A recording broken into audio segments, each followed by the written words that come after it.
आइए शुरू करते हैं न्यूज पथ पर सफर और सबसे पहले आपको दिखाते हैं ऐसी तस्वीरें जिनका जिक्र सरे रहा है। ये तस्वीरें सुर्खियों में भी है और सोशल मीडिया पर भी है। इनसे आपका बाखबर होना बेहद जरूरी है क्योंकि चौराहे पर इन्हीं की चर्चा है और चर्चा अस्पताल वाली ट्रेन की भी है।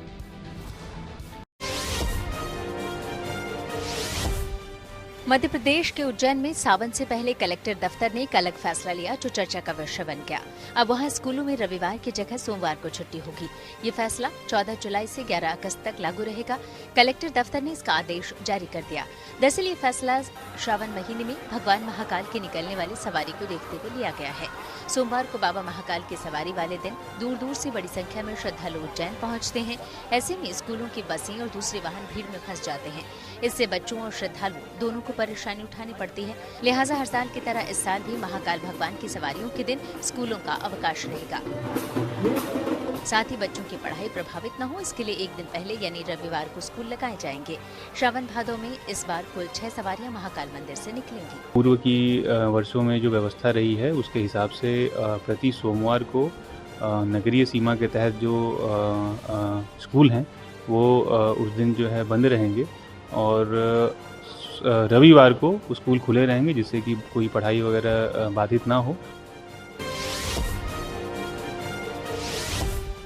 यूपी के गोरखपुर में वन्य जीव प्रेमियों और सैलानियों के लिए अच्छी खबर आई। दरअसल पर्यटकों के लिए 2 महीने बाद गोरखपुर चिड़ियाघर खोल दिया गया। इससे पहले प्रशासन ने बर्ड फ्लू की वजह से 13 मई को चिड़ियाघर बंद कर दिया था। फिर वहां सभी जानवरों की जांच की गई। अब 3 बार सभी जानवरों की रिपोर्ट नेगेटिव आने पर प्राणी उद्यान केंद्र को पर्यटकों के लिए दोबारा खोल दिया गया। बताया जा रहा है कि चिड़ियाघर को खोलने से पहले पूरे परिसर को सैनिटाइज किया गया और सुरक्षा के दूसरे सभी प्रोटोकॉल भी पूरे किए गए। झारखंड के कोडरमा स्टेशन पर एक अनोखी ट्रेन तैनात की गई। इसका नाम जीवन रेखा एक्सप्रेस है। ये अपने आप में एक चलता फिरता अस्पताल है। इस ट्रेन में मल्टी स्पेशलिटी हॉस्पिटल की सारी सुविधाएं मौजूद हैं। ये ट्रेन 11 से 30 जुलाई तक कोडरमा में अपनी सेवाएं प्रदान करेगी। इस ट्रेन में आंख, कान, हड्डी और दूसरे रोगों का न सिर्फ इलाज होगा बल्कि जिन भी मरीज को ऑपरेशन की दरकार होगी उनका ऑपरेशन भी किया जाएगा। इस तरह जो भी मरीज अपना इलाज या जाँच करवाना चाहते हैं वो करीब 3 हफ्ते तक कोडरमा स्टेशन पर पहुंचकर इस सेवा का लाभ उठा सकते हैं। इस जाँच के लिए रजिस्ट्रेशन झुमरी तिलैया के CH स्कूल के मैदान में किया जाएगा। उत्तर प्रदेश के देवरिया में जनता दर्शन के दौरान डीएम दिव्या मित्तल ने शिकायतकर्ता के लिए कुछ ऐसा किया जिस पर उनकी काफी तारीफ हो रही है। दरअसल पलटू प्रसाद भूमिहीन है और आंखों से भी नहीं देख सकते। ऐसे में वो अपने 15 साल के बेटे के साथ दिव्यांग प्रमाण पत्र बनवाने और आवास की मांग लेकर जनता दर्शन में पहुंचे थे। इसके बाद डीएम दिव्या मित्तल ने महर्षि देवराहा बाबा मेडिकल कॉलेज के मुख्य चिकित्सा अधीक्षक से फोन पर बात कर तत्काल दिव्यांग प्रमाण पत्र जारी करने का निर्देश दिया। साथ ही दिव्यांग को अपनी स्कॉट की गाड़ी से अस्पताल भी भिजवाया। इसके अलावा सरकारी योजना से आवास का आश्वासन भी दिया।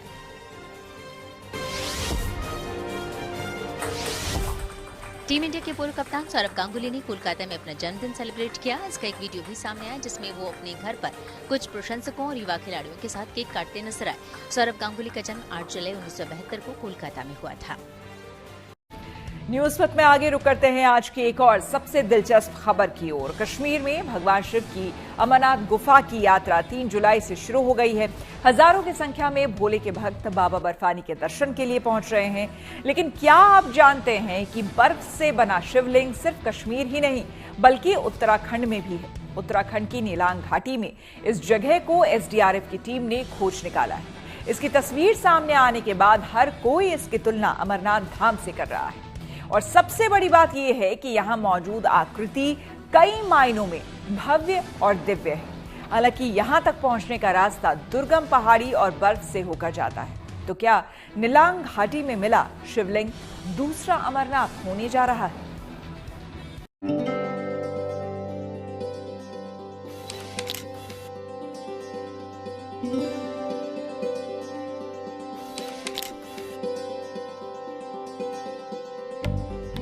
बाबा बर्फानी जैसा दिव्य भव्य स्वरूप और अमरनाथ यात्रा से भी कठिन रास्ता। उत्तराखंड के नीलांग घाटी में खींची गई इन तस्वीरों से हर कोई हैरान है। उत्तरकाशी के नीलांग घाटी के पास स्टेट डिजास्टर रिस्पांस फोर्स यानी SDRF ने इस बर्फ से बने शिवलिंग को खोज निकाला है। दरअसल उत्तराखंड में ट्रैकिंग की नई संभावनाएं तलाशने के लिए अप्रैल में एसडीआरएफ का 20 सदस्यीय दल नीलांग घाटी की दुर्गम चोटियों को फतेह करने निकला था और इसी दौरान इस दल ने एक ऐसी अनाम चोटी को फतेह किया जहां अब तक कोई पर्वतारोहण दल नहीं पहुंचा। नीलांग घाटी में इस जगह तक पहुंचने के लिए एसडीआरएफ की टीम ने 6000 मीटर की ऊंचाई तक दुर्गम यात्रा की और जब वो यात्रा के बीच 4300 मीटर की ऊंचाई पर पहुंचे तो नीला पानी इलाके के करीब उन्हें बर्फ की आकृतियां नजर आईं। इस चमत्कार से पूरे उत्तराखंड में इस स्थान को छोटा अमरनाथ कहा जा रहा है और हर कोई हैरान है कि कैसे अपने आप शिवलिंग प्रकट हो जाएगा, लेकिन ये चमत्कार हुआ है। पहली नजर में ये जगह अमरनाथ जैसी दिव्य दिखती है और तो और यहाँ जो बर्फीली आकृतियाँ हैं वो वैसी हैं जैसा स्वरूप बाबा बर्फानी का है। यही नहीं, उत्तराखंड की नीलांग घाटी में नंदी जैसा बर्फ से बना आकार भी है। एसडीआरएफ की टीम ने नीलांग घाटी से ली गई तस्वीरों को राज्य सरकार को भेज दिया है। अब सरकार जांच करेगी और हो सकता है आने वाले दिनों में छोटे अमरनाथ के दर्शन के लिए भी यात्रा शुरू हो जाए। बता दें कि एसडीआरएफ राज्य में नीलांग घाटी की चोटियों को झंडा फतेह करने निकला था। इस जगह को खोजने की कहानी भी कम दिलचस्प नहीं है। कुछ दिन पहले एसडीआरएफ के 20 सदस्यों की टीम उत्तराखंड में ट्रैकिंग के नए रास्तों की तलाश में निकली थी। इस टीम को 4300 मीटर की ऊंचाई पर यह जगह नजर आई, जिसकी तस्वीरें उन्होंने खींची और जिसके बाद ये जगह सुर्खियों में आ गई। देखिए, ये 5 अप्रैल को हमारा एक 20 सदस्यीय हाई ऑल्टीट्यूड टीम जो है नेलांग वैली में आरोहण करने गई थी। ये हमने प्लान किया था, जो हमारे उत्तराखंड राज्य की 25वीं वर्षगांठ है उसके अवसर पर हमने ये एक साहसिक अभियान प्लान किया था। तो जब ये हमारी 20 सदस्यीय टीम जब ऊपर सफलतापूर्वक आरोहण कर रही थी तो उनको लगभग 4000 मीटर की ऊंचाई पर एक शिवलिंग जैसी आकृति जो कि बाबा बर्फानी अमरनाथ में जैसी आकृति है, बिल्कुल सेम वैसी आकृति उनको मिली। और जो ये एक अभियान था, जो एक साहसिक अभियान था, उसमें एक आस्थापूर्ण एक चीज जुड़ गई उसमें। और इसकी उन्होंने हमारी टीम ने काफी वहाँ पे स्वच्छता अभियान भी चलाया उस एरिया में और काफी अच्छा वहाँ पे उन्होंने काम किया, उसका डॉक्यूमेंट और विजुअल्स भी लिए। और बाद में जब दिखाया तो ये बड़ा ही हमारे लिए आश्चर्यजनक था कि इतनी ऊंचाई पर इतना प्राकृतिक तौर पर इतनी सुंदर तरीके से इतनी शिवलिंग आकृति बन जाना हमारे लिए एक बहुत ही सुखद और एक आस्थापूर्ण अनुभव रहा। अमरनाथ में शिवलिंग करीब 3888 मीटर की ऊंचाई पर स्थित है। वहीं नीला पानी में जिस पर्वत पर यह आकृति मिली उसकी ऊंचाई 6054 मीटर है और शिवलिंग की आकृति करीब 4300 मीटर की ऊंचाई पर है। जानकारी के मुताबिक उत्तराखंड में बर्फ के शिवलिंग को देखने के लिए लंबा ट्रैक तय करना पड़ेगा। गंगोत्री से 10 किलोमीटर पहले लंका पुल के पास से नीलांग घाटी पहुंचने का मार्ग शुरू होता है। हालांकि यात्रा शुरू करने के लिए स्थानीय प्रशासन की अनुमति लेना जरूरी है। नीलांग से नीला पानी तक किसी वाहन से पहुंचने के बाद ये दुर्गम ट्रैक शुरू होता है। इस मार्ग की शुरुआत ही बर्फीले रास्ते के साथ होती है। करीब 4.5 किलोमीटर की बर्फ के बीच खड़ी ट्रैकिंग के बाद शिवलिंग जैसी आकृति वाले स्थान पर पहुंचा जा सकता है। ट्रैक के दौरान आपको सुंदर बर्फीले रास्ते से होकर गुजरना पड़ता है। घाटी का नजारा बेहद खूबसूरत होता है। यहाँ पर लॉन्ग वैली में पार्वती कुंड भी है। नीलांग घाटी को उत्तराखंड का लद्दाख भी कहा जाता है। उत्तराखंड सरकार चाहती है कि राज्य में ट्रैकिंग और साहसिक खेलों को प्रोत्साहन देने के लिए नई जगहों की खोज की जाए। लेकिन इत्तेफाक देखिए, इस खोज में एसडीआरएफ को ऐसा स्थान मिल गया है जो आने वाले वक्त में शिव भक्तों के लिए आस्था का नया धाम हो सकता है। अभी इस इलाके में आम नागरिकों के जाने पर मनाही है, क्योंकि इस इलाके की देखरेख सेना करती है। ये जो लॉन्ग वैली है ये उत्तरकाशी में सुदूर एरिया में है और इसके आगे जाके जो है इंडिया चीन सीमा लग जाती है। ये पूरा एरिया जो है इनर लाइन परमिट में आता है, जो कि बिना परमिशन के यहाँ पे जो कॉमन रेजिडेंट है, आम आदमी है, वहाँ नहीं जा सकता। इसके लिए स्पेशल परमिशन एसडीएम के थ्रू लगती है और पूरा एरिया जो है ये इंडियन आर्मी और आईटीबीपी के द्वारा गार्डेड है। अच्छा, तो सर अब चूंकि जाहिर सी बात है ये शिवलिंग मिला और हमने जो देखा है रिपोर्ट उसमें ये भी है कि नंदी जैसी आकृति भी इस जो शिवलिंग है उसके पास देखी गई। जी हाँ, ये पूरा एकदम हमको एक नंदी जैसी आकृति भी और शिवलिंग भी वहाँ पे मिला और इसका प्रॉपर तरीके से हमारी टीम ने उसका फोटो, वीडियोस और डॉक्यूमेंटेशन किया, जो कि हमने शेयर भी किया है सभी के साथ जी। और काफी सुखद अनुभव रहा ये देखना इतनी ऊंचाई पर 4000 मीटर पर। उत्तराखंड सरकार जहां पर्यटन की नई संभावनाओं का विस्तार कर रही है, इसमें नए टूरिस्ट स्पॉट के अलावा आध्यात्मिक पर्यटन की खोज भी शामिल है। हाल के वर्षों में 4 धाम आने वाले श्रद्धालुओं की संख्या तेजी से बढ़ी है। इसके अलावा उत्तराखंड के बाकी कई मंदिरों में भी श्रद्धालु बड़ी संख्या में आ रहे हैं। ऐसे में उत्तराखंड के नीलांग घाटी में अमरनाथ जैसा शिवलिंग मिलना राज्य और बाबा भोलेनाथ के भक्तों के लिए शुभ संकेत है। अरविंद ओझा के साथ bureau report, good news today. Delhi NCR में पेट्रोल डीजल की पुरानी गाड़ियों को अक्टूबर तक मिली मोहलत। 1 नवंबर से राजधानी समेत 6 जिलों में पेट्रोल पंप पर नहीं मिलेगा तेल। आइए सीधे आपको ले चलते हैं न्यूज एक्सप्रेसवे पर, जहां देश भर की कुछ और जरूरी खबरें कर रही हैं आपका इंतजार। सावन का पावन महीना शुरू होने में भले ही अभी 2 दिन का वक्त बाकी है, लेकिन भोलेनाथ के भक्तों का जोश और उत्साह 7वें आसमान पर पहुंच गया है।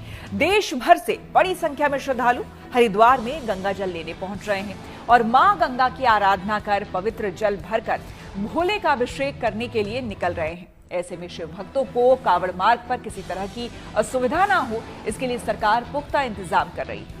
यात्रा मार्ग की तैयारियों को लेकर आज मेरठ में जिले के आला अधिकारियों की एक बैठक हुई। कावड़ यात्रा के कारण 11 जुलाई से दिल्ली देहरादून हाईवे और गंगा नहर मार्ग पर भारी वाहनों की आवाजाही बैन रहेगी, जबकि 18 जुलाई से सभी प्रकार के वाहनों पर रोक रहेगी। अनुमान है कि इस यात्रा में लगभग 5 करोड़ तीर्थयात्रियों के भाग लेने की उम्मीद है। में आपको शिव भक्तों के बहुत सारे रंग देखने को मिलेंगे।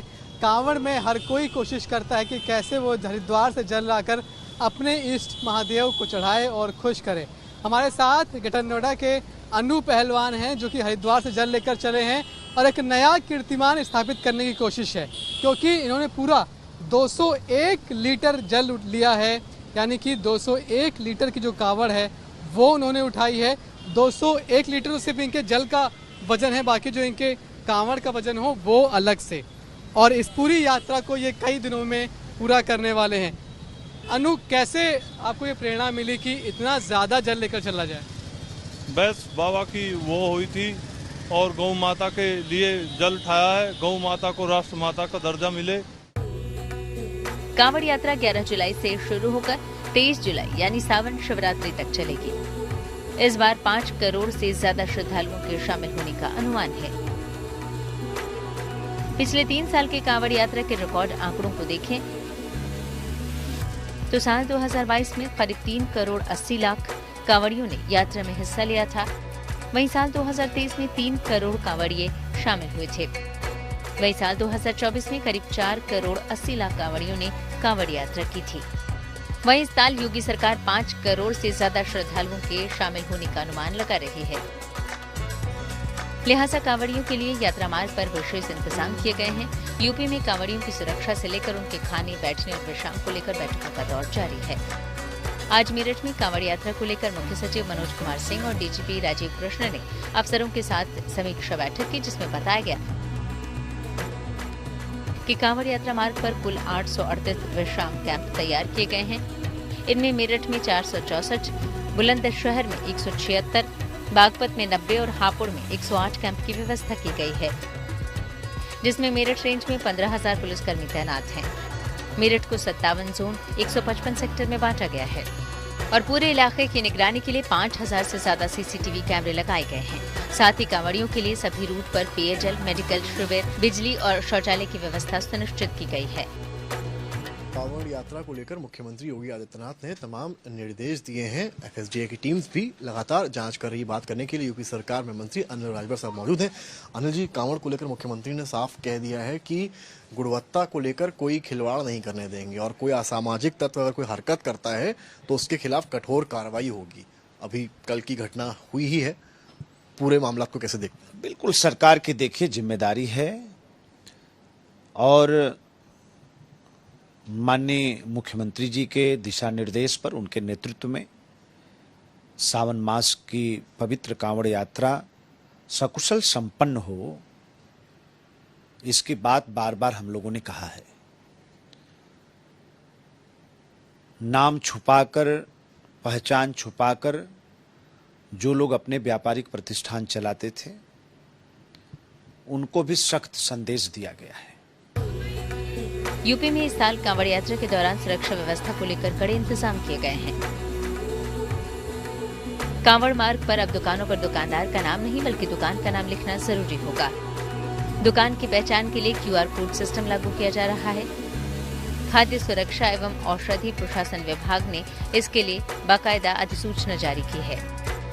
अधिसूचना में दुकान का नाम, लाइसेंस नंबर, पता, मोबाइल नंबर और ईमेल आईडी जैसी जानकारियां दर्ज होंगी। ग्राहक QR कोड स्कैन कर दुकान की पूरी डिटेल जान सकेंगे। ग्राहक QR कोड के जरिए जानकारी देखने के लिए साथ ही मिलावट की शिकायत भी सीधे ऐप पर दर्ज करा सकेंगे। शिकायत मिलते ही कंट्रोल रूम से फूड इंस्पेक्टर मौके पर भेजा जाएगा। शुरुआती जांच में गड़बड़ी पाई गई तो संबंधित सामान को तुरंत नष्ट किया जाएगा। कांवड़ मार्ग पर मोबाइल वैन तैनात रहेंगी, जहां लोग खुद भी खाद्य पदार्थों की जांच करवा सकेंगे। FSDA के कमिश्नर राजेश कुमार के मुताबिक अगर कांवड़ रूट पर कोई भी श्रद्धालु या आमजन खाने पीने की गुणवत्ता को लेकर शिकायत करते हैं तो उस पर तत्काल कार्रवाई की जाएगी। इसके लिए ग्राउंड जीरो पर कई टीमों की तैनाती की गई है। ये लखनऊ का चिन्हट इलाका है और ये वही सड़क है जहां से सावन में भोले के भक्त कांवड़ लेकर निकलते हैं और इन्हीं दुकानों पर वो खाने पीने के लिए भी रुकते हैं। लिहाजा आस्था और भक्ति के इस माहौल में भक्तों को खाने पीने के लिए शुद्ध सामान मिल सके, इसके लिए food safety and drug administration की ओर से दुकानदारों की पहचान के लिए स्टिकर्स लगाए जा रहे हैं। खास बात यह है कि इन स्टिकर्स पर दुकानदारों के नाम और नंबर के साथ FSDA ऐप के लिए बारकोड भी दिया गया है, जिसे स्कैन कर श्रद्धालु या आम जन खाने की शुद्धता को लेकर शिकायत या अच्छा रिव्यू दे सकते हैं और उसी आधार पर FSDA की टीम दुकानदारों के खिलाफ एक्शन लेगी। ये एक मेरे पास पैम्पलेट है, ये जो है जिम्मेदारी FSDA को दी गई है कि ये जितनी दुकानें हैं, ढाबे हैं, जहां खाने पीने के सामान मिलते हैं, वहां इसको चस्पा कराएंगे, यानी कि चिपकाएंगे। अब ये दुकान जब ये पोस्टर चिपकेगा तो इसमें अगर आप गौर से देखें तो नाम, पता, मोबाइल नंबर, ईमेल आईडी, सारी ही जो डिटेल्स हैं जिसका जिक्र सरकारी आदेश में किया गया कि अपनी पहचान नहीं छुपानी है। मान लीजिए आपने वहाँ खाना खाया जाकर और आपको खाना पसंद नहीं आया, अब आपने क्या करना है, कंप्लेंट करनी है। किससे कंप्लेंट करें, पता ही नहीं FSDA का नंबर क्या है। तो उसके लिए आसानी ये है कि ये QR है। इसका फायदा ये है कि एक खराब रिव्यू के फॉर्म में आपने FSDA को बता दिया, भैया ये होटल है, ये ढाबा है, यहाँ पर सामान अच्छा नहीं मिल रहा है, तो आप यहाँ को लेकर एक एक्शन लीजिए, आप कार्रवाई करिए। फूड इंस्पेक्टर्स वहाँ पहुँचेंगे और फिर इस ऐप के जरिए उनको सारा एड्रेस मिल चुका होगा और वो वहाँ पर एक्शन लेंगे। अब आपको चिन्हट इलाके की ही एक जूस शॉप पर लिए चलते हैं, जहां खराब गुणवत्ता वाले सामान को डस्टबिन में डाला जा रहा है और दुकान पर पहचान और रिव्यू के लिए स्टिकर्स लगाए जा रहे हैं। जो जूसेस हैं उनको यहाँ पर देखिए, ये पूरी टीम जो है वो ये चेक कर रही है, प्रॉपर इसको डालकर इसमें गुणवत्ता चेक की जा रही है। ये स्कैनर्स भी आप लोग लगवाएंगे अभी यहाँ पर। जी। इससे क्या होगा, ओके, तो ये आप देखिए ये किस तरीके से चेकिंग का प्रोसीजर चल रहा है, गुणवत्ता की जांच का प्रोसीजर चल रहा है और ये भी एक इंस्पेक्शन का ही हिस्सा है। यानी कि ये जो गुणवत्ता है, ये देखिए पूरा ये सब आइटम जो है ये फिकवाया जा रहा है क्योंकि इसकी गुणवत्ता सही नहीं है, ये आइटम पुराना है। और ये देखिए सारे एक करके आइटम्स या तो एक्सपायर्ड है, ये एक्सपायर्ड आइटम्स है, ये एक्सपायर्ड आइटम्स हैं। जी हाँ, एक्सपायर्ड आइटम्स हैं जिनको देख सकते हैं आप यहाँ पर। ये फिकवाने की कार्रवाई यहाँ चल रही है। दुकानों पर एक्सपायर्ड आइटम्स बिक रहे थे जिनसे कि आपकी तबीयत बिगड़ सकती थी, उस बात का ध्यान रखा जा रहा है। कांवड़ यात्रा के दौरान श्रद्धालुओं की सेहत पर कोई आंच न आए, इसके लिए योगी सरकार और प्रशासन जागरूकता अभियान भी चला रही है। गाजियाबाद से मनीष चौरसिया के साथ लखनऊ से Samar Srivastava, good news today. News पर आगे है धन बाजार, जहां शेयर बाजार से लेकर कारोबार तक की सभी अहम खबरें होती हैं, जिसका सीधा रिश्ता आपकी आमदनी आपकी जेब से होता है। तो तेज रफ्तार खबरों के बीच ये जरूरी खबरें छूट ना जाए, इसलिए सीधे आपको लिए चलते हैं धन बाजार। हफ्ते के दूसरे कारोबारी दिन शेयर बाजार में बढ़त देखने को मिली। मंगलवार को सेंसेक्स 270 अंक ऊपर 83,713 पर बंद हुआ। वहीं निफ्टी भी 61 अंक चढ़कर 25,522 पर पहुंच गया। दिल्ली में सोने की कीमतों में तेजी आई। मंगलवार को दिल्ली सर्राफा बाजार में सोना 550 रुपए महंगा हुआ। इसके साथ ही अब दिल्ली में 10 ग्राम सोने की कीमत बढ़कर 99,120 रुपए हो गई। हालांकि चांदी की कीमतों में कोई बदलाव नहीं आया। 1 किलो चांदी की कीमत अब भी 1,04,800 रुपए पर स्थिर है। डॉलर के मुकाबले रुपए को मजबूती मिली। मंगलवार को रुपया 26 पैसे ऊपर चढ़ा। इस तरह 1 डॉलर के मुकाबले रुपए की कीमत 85 रुपए 68 पैसे हो गई। बजाज ऑटो ने अपनी popular motorcycle Pulsar NS 400Z को नए अपडेट्स के साथ भारतीय बाजार में लॉन्च कर दिया। कंपनी ने इसमें इंजन के साथ साथ कई बदलाव किए हैं, साथ ही कई नए फीचर्स भी जोड़े हैं। अपडेट के बाद अब इसकी कीमत भी बढ़ गई है। इसकी कीमत करीब 1,92,000 रुपए रखी गई है। न्यूज पर के सफर में अब सोशल अड्डा का रुख करते हैं, जहां आज बात होगी बिहार में चुनाव से पहले नीतीश सरकार के बड़े फैसले की। बिहार की नीतीश कैबिनेट ने राज्य की मूल निवासी महिलाओं को सरकारी नौकरी में बड़ी सौगात दी।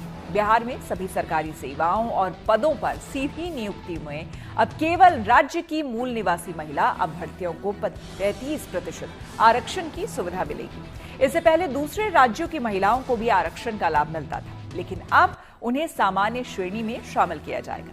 इसके साथ ही नीतीश कैबिनेट की बैठक में 43 अहम प्रस्तावों पर मुहर लगी है। नीतीश सरकार ने राज्य के युवाओं को रोजगार के अधिक अवसर देने के लिए बिहार यूथ कमीशन बनाने का फैसला लिया है। ये बड़ा फैसला ऐसे समय में हुआ है जब बिहार में विधानसभा चुनाव होने में कुछ ही महीने बाकी। सीएम ने फैसले की जानकारी देते हुए बताया कि ये कमीशन सरकार को युवाओं से जुड़े सभी मामलों पर सलाह देने का काम करेगा। बिहार यूथ कमीशन सभी सरकारी विभागों के साथ मिलकर काम करेगा ताकि युवाओं को बेहतर शिक्षा और रोजगार मुहैया कराया जा सके। बिहार यूथ कमीशन में एक चेयरपर्सन, 2 वाइस चेयरपर्सन और 7 सदस्य होंगे, जिनकी अधिकतम उम्र 45 साल होगी। कमीशन यह तय करेगा कि बिहार के युवाओं को राज्य के प्राइवेट सेक्टर में रोजगार देने में प्राथमिकता मिले। इसके साथ ही बिहार यूथ कमीशन राज्य के बाहर रहकर पढ़ रहे और काम कर रहे युवाओं के हितों की रक्षा करेगा। बिहार में चुनाव से ठीक पहले राज्य की महिलाओं और युवाओं को ध्यान में रखकर लिए गए नीतीश सरकार के फैसले पर हमने कुछ लोगों से बात की और उनकी राय जानी। बिहार कैबिनेट का जो आज फैसला आया है 35% महिला रिजर्वेशन, जो बिहार के मूल निवासी हैं महिला, उनको सभी सरकारी सर्विस में दिया जाएगा। इसका मैं तहे दिल से स्वागत करती हूँ गवर्नमेंट के इस फैसले का। इसका बहुत अरसे से लोगों का इंतजार था कि हमारे यहाँ डोमिसाइल लागू हो। इससे जो लड़कियाँ मेरे कॉलेज में पढ़ रही है या फिर मेडिकल में एडमिशन लेगी, बहुत बेनिफिट उनको होगा और महिला आर्थिक रूप से सशक्त भी होंगी। मेरी तो मांग है, जैसे ये महिलाओं के लिए हमारे यहाँ हुआ है, पुरुषों के लिए भी हो, ताकि हमारे प्रदेश के बच्चों को अपने ही यहाँ पूरी सुविधा मिल सके। ये प्रशंसनीय कदम है नीतीश सरकार का और उनसे हम आगे भी ऐसे ही सकारात्मक कदमों की उम्मीद करते हैं और इसका तहे दिल से स्वागत करते हैं। मैं कहना चाहती हूँ कि अभी यह जो कदम उन्होंने उठाया है यह बहुत प्रशंसनीय है, किंतु यह एकांगी है। यह तब तक एकांगी रहेगा जब तक हमारे बिहार के समस्त लोगों के लिए, यानी स्त्री पुरुष से कोई लेना देना नहीं है, हर एक स्टेट ने अपने लिए किया है, तो हमारे स्टेट में भी ऐसा होना चाहिए। क्योंकि इसी वजह से यहाँ बेरोजगारी बढ़ रही है। हमारे यहाँ लोग पलायन कर रहे हैं, कहीं जा रहे हैं वहाँ मजदूरी कर रहे हैं। यहाँ अभी भी जो अभी वैकेंसी आई है, जो बहालियाँ हो रही है, उसमें बाहर वाले आ जा रहे हैं और हमारे यहाँ के बहुत जो योग्य व्यक्ति है वह नहीं आ पा रहे हैं। ये एक बहुत ही ऐतिहासिक फैसला लिया है जो महिला सशक्तिकरण की दिशा में एक महत्वपूर्ण कदम साबित होगा, क्योंकि इसके कारण हमारे यहाँ के अभिभावकों में भी बहुत खुशी की लहर छाई होगी कि हमारी बेटियां अब पीछे नहीं हटेंगी, क्योंकि बहुत सारी प्रतिभाएं इस आरक्षण के डोमिसाइल के कारण पीछे रह जाती थी। वो सारी प्रतिभाएं अब निखर के सामने आएंगी। पहले जो था हमारे यहाँ बिहार में ये डोमिसाइल बहुत लेट से लागू हुआ, दूसरे स्टेट में बहुत पहले से है, तो वो लोग अपना बेनिफिट उठाते थे और हमारे स्टेट के बच्चों को बाहर नौकरी नहीं मिलती थी और हमारे स्टेट के बच्चे अपने ही स्टेट में नौकरी नहीं पा रहे थे, वो रह जाते थे, बाहर वाले आके नौकरी ले जा रहे थे। तो डोमिसाइल लागू होने से महिलाओं को तो बहुत लाभ होगा ही, लेकिन ये डोमिसाइल सभी के लिए होना चाहिए, पुरुष वर्ग के लिए भी होना चाहिए कि हमारा बिहार विकास हो और हमारे बिहार के लोग बाहर जॉब के लिए इधर उधर भटके नहीं। कहेंगे महिलाओं को 35% आरक्षण का लाभ मिलेगा और अच्छी खबर है। हाँ, अच्छी खबर है। नीतीश जी का ये जो आदेश है सराहनीय है। और रही बात 35% का, तो इसमें ऑलरेडी पहले 33% मिलती थी और उसमें क्या था कि कहीं की भी महिला आगे बिहार में नौकरी कर सकती थी। अभी जो दिया गया है 35%, उसमें प्रॉपर बिहार के लोग ही मूल निवासी नौकरी करेंगे। तो पिछले महीने आप देखे होइएगा, जैसे तेजस्वी यादव डोमिसाइल नीति का बड़ा मुद्दा बना रहे थे कि सब हमारी सरकार आएगी तो हम महिलाओं को लाभ मिलेगा। हाँ, महिलाओं को लाभ मिलेगा। और नीतीश कुमार ने उसको कहीं ना कहीं से डैमेज कंट्रोल करने के लिए 35% लोकल बिहारियों को, महिलाओं को ये मुद्दा, बिहारी मूल निवासी महिलाओं को सरकार ने एक बड़ी सौगात दी। 35% बिहार के सभी तरह के सरकारी नौकरियों में उन्हें लाभ मिलेगा आरक्षण का। ये महिलाओं की दशा नहीं दिशा बदलेगी। एक महिला सशक्तिकरण में एक बहुत बड़ा ऐतिहासिक कदम है ये, इसलिए बिहार सरकार को बहुत बहुत धन्यवाद। महिलाओं को लाभ मिलेगा। बिल्कुल बिल्कुल बिल्कुल। वर्किंग वुमेन भी हमारे साथ हैं और युवा हैं, क्या कहेंगे? आज तो बड़ी सौगात मिली महिलाओं को। बिल्कुल, आज का दिन बहुत सौभाग्यपूर्ण है हम महिलाओं के लिए। ऐसी महिलाएं जो आगे बढ़ना चाहती है, जो कुछ करना चाहती है, तो ये सरकार ने बहुत बड़ा अहम फैसला लिया है जो आरक्षण बढ़ा दिया है। तो हमारे लिए भी जॉब सेक्टर बढ़ेगा, तरह तरह हर फील्ड में महिलाएं आगे बढ़ेंगी, तो ये हमारे लिए बहुत बड़ी खुशी की बात है। सबसे बड़ी बात इसमें कि बिहार की मूल निवासी जी जी बिल्कुल बिल्कुल। पहले होता था कि कहीं भी किसी भी राज्य से महिलाएं आके मतलब जॉब कर लेती थी, रहती थी। तो ये सबसे बड़ी बात है कि जो भी आरक्षण अब मिलेगा मूल निवासी, जो महिलाएं जो बिहार की है मूल निवासी है, तो उनको ही मिलेगा। तो ये बहुत बड़ा फैसला है सरकार को, और एक बार धन्यवाद देना चाहते हैं हर महिलाओं की तरफ से बिहार सरकार को कि बहुत बड़ा फैसला, अहम फैसला। आप लोगों को इसको लेकर खुशी? बिल्कुल, बहुत बहुत खुश है, बहुत हतोत्साह। क्या कहेंगे जिस तरह से मतलब बिहार के सभी तरह के सरकारी नौकरियों में महिलाओं को 35% आरक्षण मिला और विशेष करके मूल निवासी होना चाहिए? देखिए, डोमिसाइल नीति को लेकर नीतीश कुमार से महिलाएं खासा नाराज थी, लेकिन ये नीति लागू होने से महिलाएं खुश है। उनके चेहरे पर खुशी की झलक है। उनका मानना था कि हमारे राज्य में हमें नौकरी नहीं मिली है और दूसरे राज्य की महिलाएं आकर यहाँ नौकरी करे। तो इस नीति से, ये लागू होने से यहाँ की महिलाएं काफी खुश दिख रही है। गूगल ने यूजर्स को दी एक और सौगात। टेक्नोलॉजी से जुड़ी ऐसी ही जरूरी खबरों को जानने समझने के लिए आइए आपको लिए चले डिजिटल गली। केंद्रीय मंत्री जितेंद्र सिंह ने देश के जीडीपी को बढ़ावा देने के लिए कृषि तकनीक को तेजी से अपनाने की अपील की। उन्होंने ये बात दिल्ली में नेशनल एग्रीकल्चरल साइंस सेंटर में आयोजित एक कार्यक्रम में कही। इस दौरान जितेंद्र सिंह ने बताया कि अब ये बात मायने नहीं रखती है कि तकनीक उपलब्ध है या नहीं। उनके मुताबिक अब ये अहम है कि हम इसे कितनी तेजी से अपनाते हैं और इसे अपनी अर्थव्यवस्था में जोड़ने के लिए कैसे इसका इस्तेमाल करते हैं। नए जमाने की खेती यानी satellite imaging, remote control tractor कृषि क्षेत्र की नई कहानी बयां कर रहे हैं। गूगल में अब आप एआई से भी सर्च कर सकेंगे। पिछले महीने जून में कंपनी ने एआई मोड का ट्रायल शुरू किया था, लेकिन अब इसे सभी यूजर्स के लिए पेश कर दिया गया। इस तरह एआई मोड आ जाने के बाद सर्च और भी आसान हो जाएगा। और आइए अब रुक करते हैं प्रगति मार्ग का, जहां ऐसी खबरें हैं जो कि देश की तरक्की, प्रगति और लोगों की काबिलियत दिखाती है। यहां आज हम भारतीय सेना के नए घातक हथियार माउंटेड गन सिस्टम की बात करेंगे, जिसे डीआरडीओ ने तैयार किया है। इसकी सबसे बड़ी खासियत ये है कि ये जंग के मैदान में चंद सेकेंड में फायरिंग के लिए तैयार हो जाता है और दुश्मनों पर ताबड़तोड़ वार करके पलटवार करने का मौका नहीं देता। इस गन सिस्टम का करीब 85% हिस्सा स्वदेशी तकनीक से तैयार किया गया है।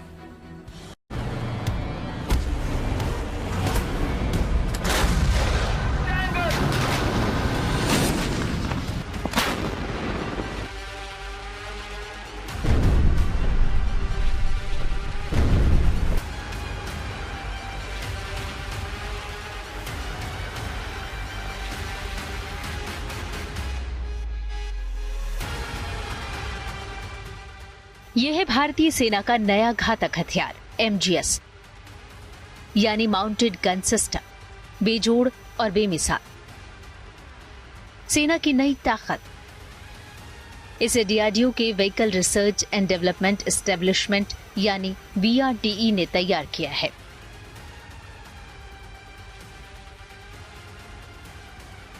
MGS एक ऐसी तोप प्रणाली जिसमें गन को एक बख्तरबंद हाई मोबिलिटी व्हीकल पर लगाया जाता है और फिर ये युद्ध के मैदान में दुश्मन को खूब छकाता है। इसकी खासियत ये है कि ये चंद सेकंड में फायरिंग के लिए तैयार हो जाता है और दुश्मन पर ताबड़तोड़ वार के बाद फौरन लोकेशन बदल सकता है। खास बात यह है कि इस गन सिस्टम का करीब 85% हिस्सा स्वदेशी तकनीक से तैयार किया गया है। DRDO ने advanced out artillery gun systems को अपडेट करके इन्हें 8x8 के हाई मोबिलिटी व्हीकल पर माउंट किया और अब इन्हें नाम दिया गया है माउंटेड गन सिस्टम्स। इनकी क्षमताओं की बात की जाए तो 45 किलोमीटर की रेंज वाली ये वो आर्टिलरी गन सिस्टम्स हैं जो शूट एंड स्कूट कैपेबिलिटी रखती हैं, यानी कि 80 सेकेंड में ये फायरिंग के लिए तैयार होती हैं और निशाना दागकर 85 सेकेंड में ये अपनी जगह बदल देती हैं, यानी दुश्मन को पलटवार करने का मौका नहीं मिलता। अगर हम इनकी पिन पॉइंट एक्यूरेसी की बात करें तो ये अब तक की सबसे सर्वश्रेष्ठ माउंटेड गन सिस्टम्स है। इसके अलावा 1 मिनट में 6 राउंड फायर करने वाली इसकी क्षमता ये भी है कि इसे जल्द ही कहीं भी ले जाया जा सकता है, चाहे रेगिस्तान हो या फिर सियाचिन की ऊंची बर्फीली चोटियां। भारत में DRDO यानी defence research and development organisation ने इस माउंटेड गन सिस्टम को तैयार करके एक बड़ी उपलब्धि हासिल की है, क्योंकि माउंटेड गन सिस्टम ऐसी तकनीक है जो गेम चेंजर की तरह किसी भी जंग की दिशा बदल सकती है। DRDO के MGS की मारक क्षमता 45 किलोमीटर है। ये सिर्फ 80 सेकंड में फायरिंग के लिए तैयार हो जाता है। 1 मिनट में ये 6 गोले दाग सकता है। एक गोले से ये 50 स्क्वायर मीटर का इलाका ध्वस्त कर सकता है। इसकी सबसे बड़ी काबिलियत है शूट एंड स्कूट तकनीक, यानी फायरिंग के बाद सिर्फ 85 सेकंड में ये अपनी लोकेशन बदल सकता है, ताकि गोला दागने के बाद दुश्मनों के जवाबी हमले का कोई असर न हो। ये गन सिस्टम 90 किलोमीटर प्रति घंटे की रफ्तार से चल सकता है। इस माउंटेड गन सिस्टम का कुल वजन करीब 30 टन है।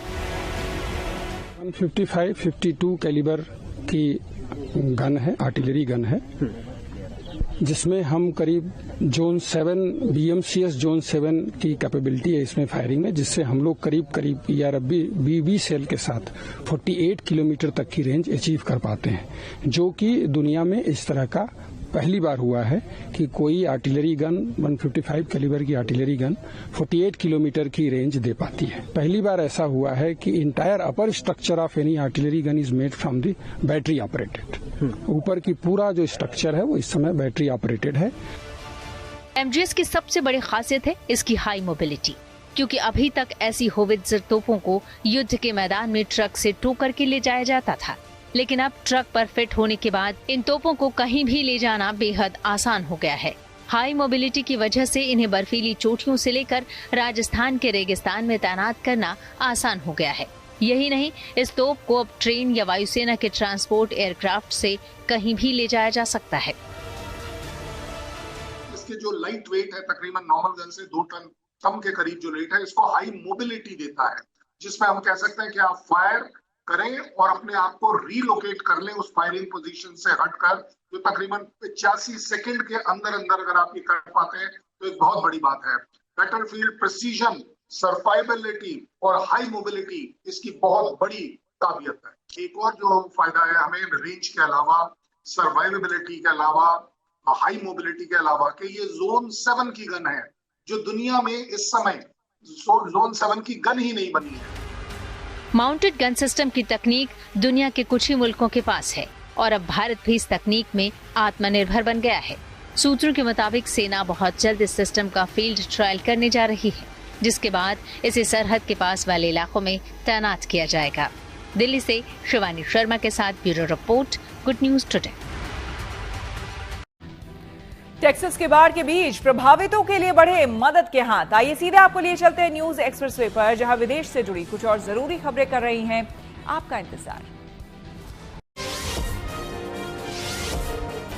दक्षिण अमेरिकी देश सूरीनाम में एक इतिहास रचा गया। दरअसल वहां पहली बार महिला राष्ट्रपति बन गई।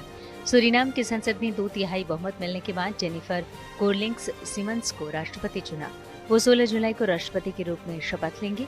71 साल की जेनिफर पेशे से एक डॉक्टर हैं। इस चुनाव में जीत के बाद उन्होंने कहा कि राष्ट्रपति का पद बहुत बड़ा है और उनकी जिम्मेदारी और भी बढ़ गई है। साथ ही उन्होंने बताया कि उनकी सबसे पहली प्राथमिकता देश की आर्थिक स्थिति को सुधारने की रहेगी। जेनिफर ने खासतौर पर छोटे स्तर की सोने की खदानों से टैक्स वसूलने जैसे तरीकों से सरकारी कमाई बढ़ाने की बात कही है।